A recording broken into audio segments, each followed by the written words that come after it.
열왕기상 17장입니다. 1절부터 7절 말씀입니다.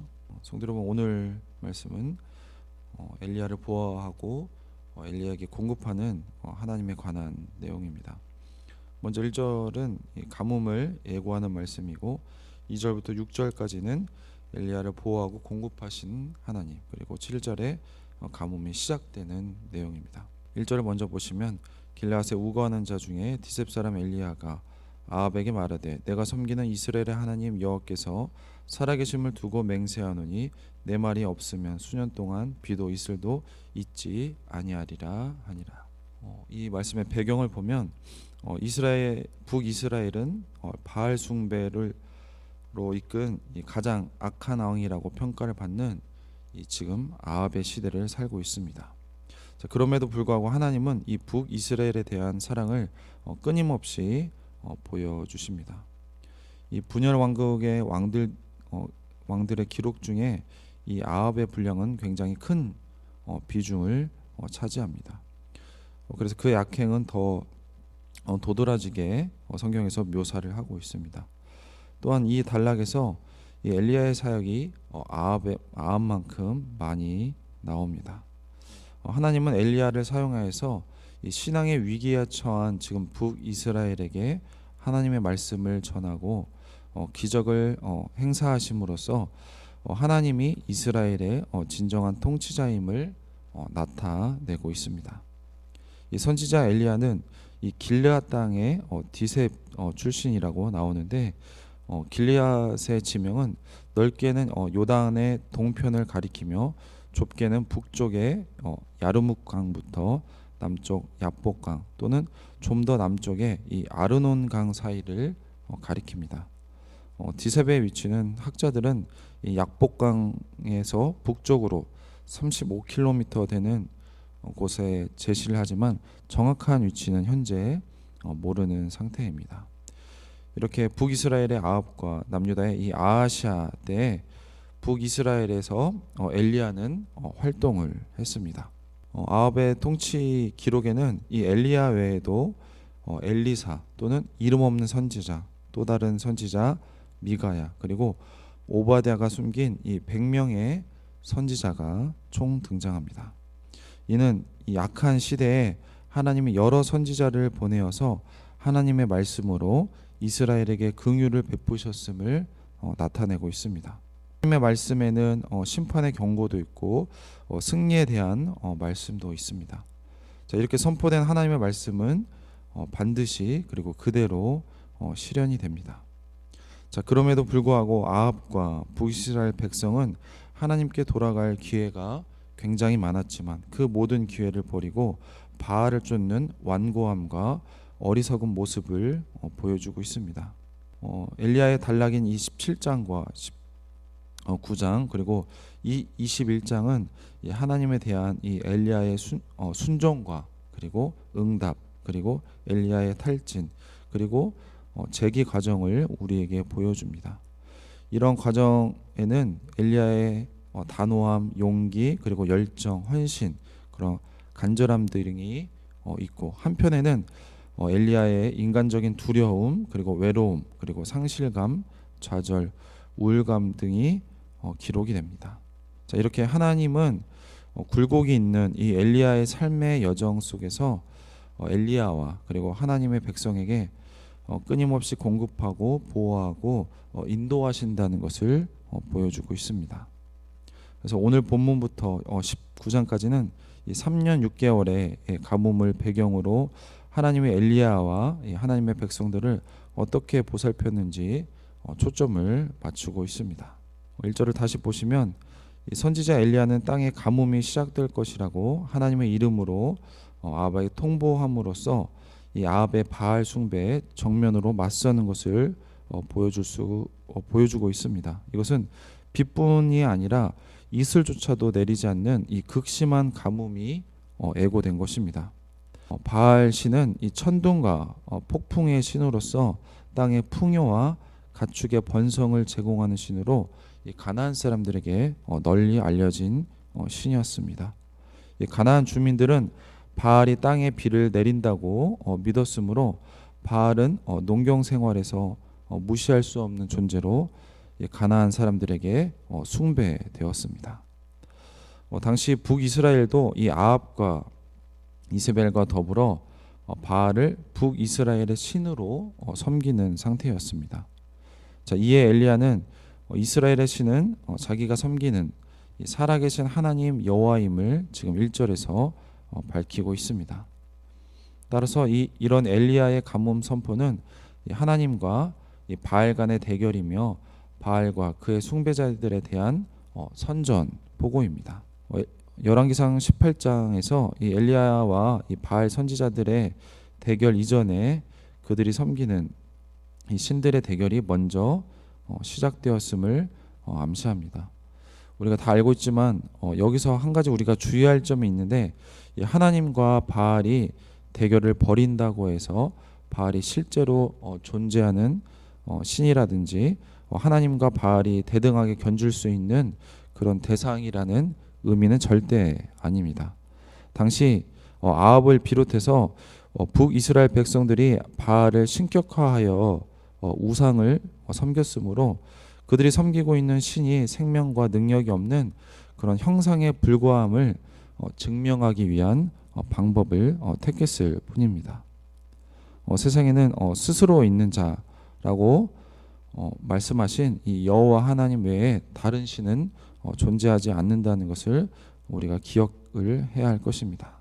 한편 이런 엘리야를 통한 하나님의 가뭄 예고는 이스라엘의 죄에 대한 바로 심판임을 말하고 있습니다. 성경에서 이슬이나 그리고 늦은 비 그리고 이른 비 등은 하나님의 은혜입니다. 반대로 이 가뭄과 기근은 하나님에 대한 불순종과 우상 숭배에 대한 형벌임을 암시하고 있습니다. 자, 그렇지만 하나님이 이스라엘의 죄를 징계하는 1차적인 목적은 앞서 열왕기상 솔로몬의 기도에도 언급되었듯이 그들로 하여금 하나님께 돌아오게 하려는데 1차적인 목적이 있습니다. 계속해서 2절부터 6절 단락인데요. 3절부터 보시면 너는 여기서 떠나 동쪽으로 가서 요단 앞 그리 시냇가에 숨고 그 시냇물을 마시라. 내가 까마귀들에게 명령하여 거기서 너를 먹이게 하리라.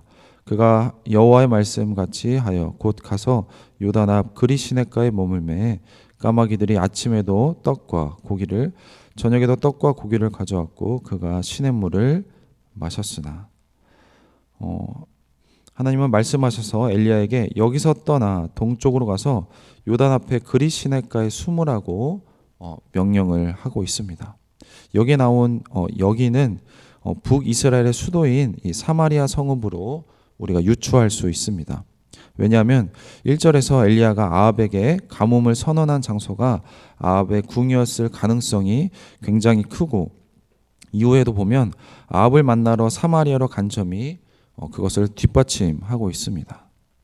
하나님은 갑자기 엘리야에게 숨으라는 명령을 이 배경 설명 없이 해서 갑작스럽지만 이 엘리야의 가뭄 예언이 이후에 나온 것을 우리가 봤을 때 이 엘리야의 발언 때문에 엘리야에게 어려움이 닥쳤음을 우리가 충분히 짐작할 수 있습니다.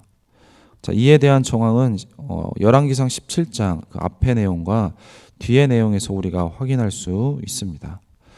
그 배경은 북이스라엘은 이 바알 숭배가 극에 달했습니다. 왜냐하면 이 북이스라엘 왕이었던 오므리가 추진한 이 아합 왕과 그리고 시돈의 공주 이 이세벨과의 정략 결혼 때문에 벌어진 사건입니다. 시돈은 바알을 비롯해서 아세라와 그리고 이 아스다롯을 숭배한 그런 도시 국가였습니다. 이 아사레는 모든 신의 어머니로 알려졌고 아스다롯은 풍요와 다산의 신으로 가나안 사람들에게 알려져 있었습니다.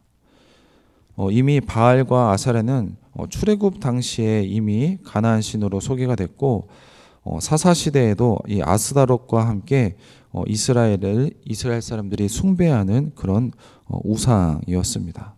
그리고 솔로몬 때에도 이 아스다롯 등 이 이방신 숭배가 만연했다는 것을 성경에서 말하고 있습니다. 특별히 아사의 할머니이며 태우였던 마아가도 이 아사랴 목상을 만들어 섬겼다는 것을 보여주고 있습니다. 그래서 현재 이 아합의 아내인 이 시돈 공주 이세벨은 바알의 제사장의 딸이었습니다. 이 시돈과 같은 나라에 속했던 이 두로의 히람 왕은 성전 건축에 힘을 보탰지만 반면에 시돈의 이세벨은 지금 아합을 부추겨서 그를 바알 신봉자로 만들었고 왕뿐만 아니라 이 북이스라엘의 모든 백성들을 바알을 섬기도록 만들었습니다. 자, 그렇게 해서 북이스라엘은 바알 신전과 바알의 제단, 이 아세라상이 질비했고 바알 선지자가 450명 그리고 아사랴 선지자가 400명이나 있었습니다. 특별히 이세벨이 공급하는 양식을 먹으면서 이 선지자들은 호사를 누리면서 산 것입니다. 자, 이처럼 아합과 이세벨의 주도하에 바알이 이 북이스라엘에서 흥왕하고 있을 때 이렇게 갑자기 엘리야가 나타나서 하나님이 이 북이스라엘의 하나님을 알리며 가뭄을 예언한 것입니다. 따라서 이것은 아합과 이세벨은 이 엘리야의 예언을 그들의 신과 그리고 자신들의 왕권에 대한 도전이라고 받아들인 것입니다. 자, 그리고 나서 정말로 비가 내리지 않자 이 모든 원인을 엘리야에게 돌려서 그를 이스라엘을 괴롭게 하는 자로 표현을 한 것입니다. 아합은 이스라엘 안팎으로 이 엘리야에 대한 체포령을 내렸고 이세벨은 하나님의 선지자를 찾아 죽이기까지 하였습니다. 그래서 나중에 가뭄이 끝날 즈음에 이 엘리야가 아합에게 비가 내릴 것을 선언한 일 또한 이 엘리야에 대한 이 아합의 핍박이 지금 가뭄과 관련되어 있음을 우리가 알 수가 있습니다. 배경을 가지고 엘리야는 숨은 것이고요. 한편 그렇기 때문에 하나님은 이 보호의 약속과 더불어 이 그리시네가를 통해 엘리야에게 물을 제공하고 그리고 까마귀를 통해 음식을 공급할 것이라고 선언을 하고 있습니다. 이런 하나님의 말씀을 들은 엘리야는 이 하나님의 말씀에 순종하여서 그리시네가로 가서 머물렀습니다. 그러자 하나님의 말씀대로 까마귀들이 아침 저녁으로 떡과 고기를 날라다 주었습니다. 엘리야는 음식과 그리고 그리시네가의 물을 마셨고 그곳에서 안전히 숨어 지낼 수 있게 된 것입니다. 이것은 마치 과거에 이스라엘 백성들을 광야 40년 동안 만나와 메추라기로 먹이고 반석에서 물을 내어서 이스라엘 백성들을 보호하시고 음식을 공급하신 모습을 다시 한번 볼 수 있는 것입니다. 마지막으로 7절 말씀 보도록 하겠습니다. 땅에 비가 내리지 아니하므로 얼마 후에 그 시내가 마르니라. 자, 엘리야의 가뭄 애고로 시작되었던 이 단락은 가뭄이 실제로 시작되었음을 알리며 끝이 나고 있습니다. 자, 이런 전환은 시간적, 물리적, 이 환경적 변화만을 의미하지 않습니다. 하나님의 말씀으로 선언된 이 엘리야의 가뭄 애고가 지금 현실이 되었음을 뜻하고 있는 것입니다. 가뭄은 비를 관장하는 폭풍의 신 바알이 하나님의 능력에 압도되었음을 우리에게 의미하고 있습니다. 성도 여러분, 오늘 말씀은 이 북이스라엘의 역사가 이어지면 이어질수록 그 타락의 강도는 점점 거세어지고 하나님을 섬기는 모습은 사라진다는 것을 우리에게 보여주고 있습니다. 북이스라엘의 왕이었던 아합은 바알의 제사장 가문과 결혼을 하고 바알의 성전까지 궁 안에 끌어들일 정도로 대놓고 이제는 하나님을 업신여기며 살아가고 있었습니다. 자, 그런 상황 속에서 하나님은 엘리야를 보내어서 하나님의 살아계심을 선포하고 있습니다. 수년 동안 기근이 닥칠 것이라고 예언을 한 것입니다. 그들이 섬기는 이 다산과 그리고 풍요의 신인 바알이 결코 그들을 지킬 수 없음을 그들로 하여금 스스로 알게 하신다는 것입니다. 오늘 말씀에서 하나님은 또 그런 말씀을 선포한 선지자를 숨기시고 먹이시는 하나님의 모습을 볼 수가 있습니다. 엘리야 선지자는 이 기근 애고를 함으로써 이 아합 왕조에게 선전포고를 한 것입니다. 그 사실을 아합과 이세벨은 믿지도 않았겠지만 그것을 선전포고로 받아들인 것입니다.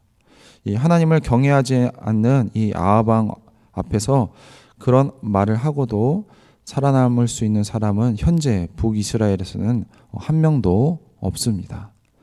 하나님은 엘리야를 그릿 시냇가에 숨겨 시냇물을 마시게 하고 까마귀를 통해서 아침 저녁으로 물어다주는 떡과 고기로 생명을 연장하셨습니다.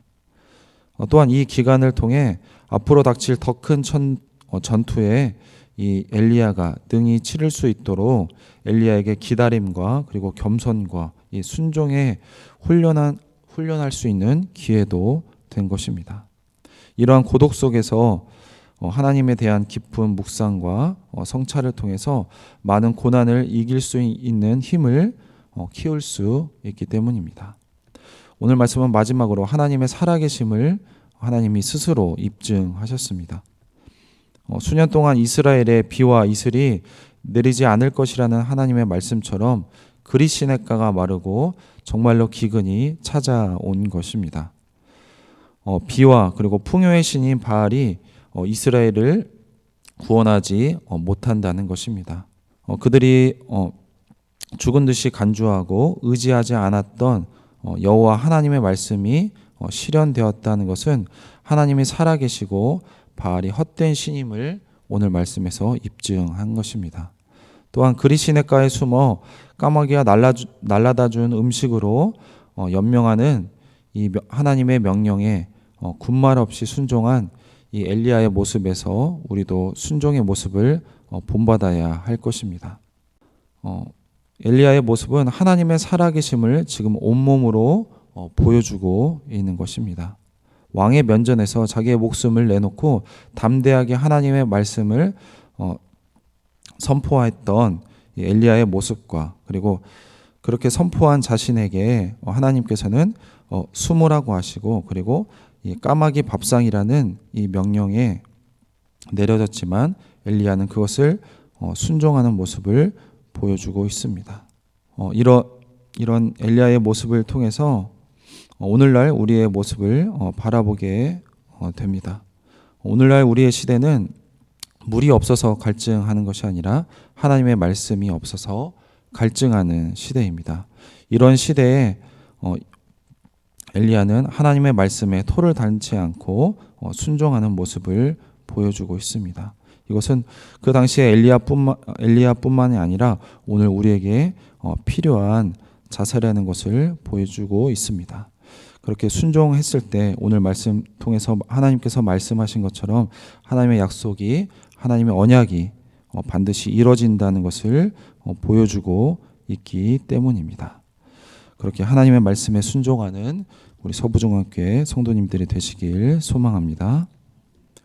기도하겠습니다.